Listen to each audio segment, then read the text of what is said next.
வணக்கம். அக்னி தேவ் என்ற படத்து மேலே கேஸ் நடந்துக்கிட்டு இருக்கு, போயிட்டுருக்கு கோர்ட்டில்.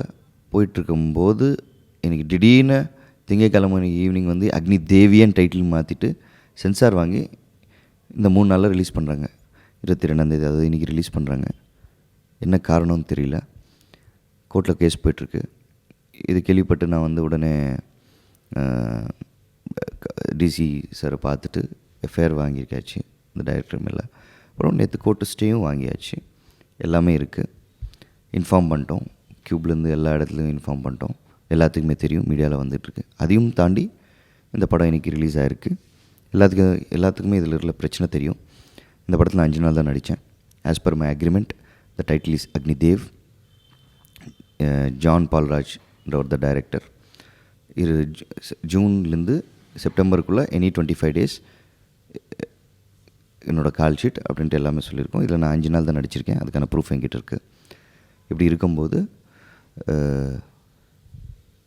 தெரில, ஒரு 5 நாளில் நடித்து படத்தை எப்படி எடுக்க முடியும்னு தெரில. எப்படி முடித்தாருன்னு எனக்கு தெரில. நிறைய பேருக்கு தெரியும். இதில் நான் வந்து கம்ப்ளைண்ட்டும் பண்ணியிருக்கேன். கோர்ட்டில் கேஸஸ் என் வாய்ஸ் அது கிடையாது, யாரோ டப்பிங் பண்ணியிருக்காங்க.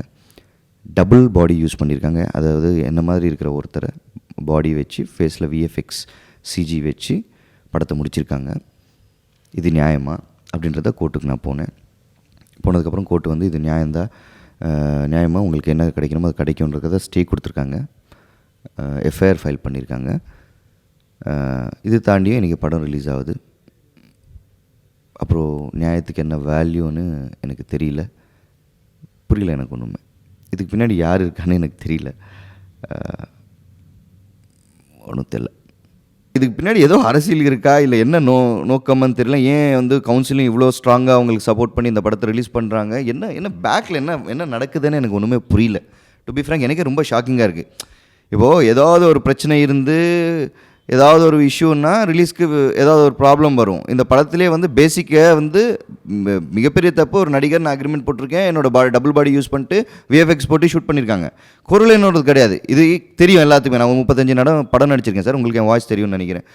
கண்டிப்பாக எல்லாருக்குமே தெரியும். சிஜியும் பண்ணியிருக்காங்க, விஎஃப்எக்ஸ் பண்ணியிருக்காங்கன்றது. நான் ஸ்னாப்ஷாட்ஸ் எடுத்து எல்லாமே நான் கோர்ட்டில் சப்மிட் பண்ணியிருக்கேன். This is proven that it's VFX. அப்படி தெரிஞ்சு ஏன் இந்த படத்தை ரிலீஸ் பண்ணுறது அவ்வளோ ஸ்ட்ராங்காக இருக்காங்கன்னு எனக்கு தெரியல. இல்லை என்ன பழி வாங்குறவனோ எனக்கு தெரியல. எனக்கு என்ன பழி வாங்குறாங்க என்ன இதை வச்சு எனக்கு தெரியல. எனக்கு என்ன மோட்டிவ் பிஹைண்ட் ரிலீஸிங் திஸ் ஃபிலிம்ன்றது எனக்கு இன்னும் புரியல. நிறைய படம் இருக்குது சார், நல்ல படம் நிறைய இருக்குது. கொஞ்சம் அதை சப்போர்ட் பண்ணி ரிலீஸ் பண்ணுங்கள். நிறைய பேர் கஷ்டப்படுறாங்க. அதை விட்டுட்டு ஒரு ஃப்ராட் பண்ண ஒரு கண்டென்ட்டை ஒரு இதை வந்து சப்போர்ட் பண்ணி ரிலீஸ் பண்ணுறீங்க. என்ன சொல்கிறதுன்னு தெரில. இது நம்ம தமிழ்நாட்டில் மட்டும்தான் நடக்கும்னு நினைக்கிறேன். வேறு எந்த மாநிலத்திலும் இந்த மாதிரியான இவ்வளோ வீக்காக சிஸ்டம் இருக்குன்றது எனக்கு தெரியல. அது நம்ம இதில் தான் மட்டும்தான் நடக்குது. ரொம்ப ஹாப்பியாக இருக்குது.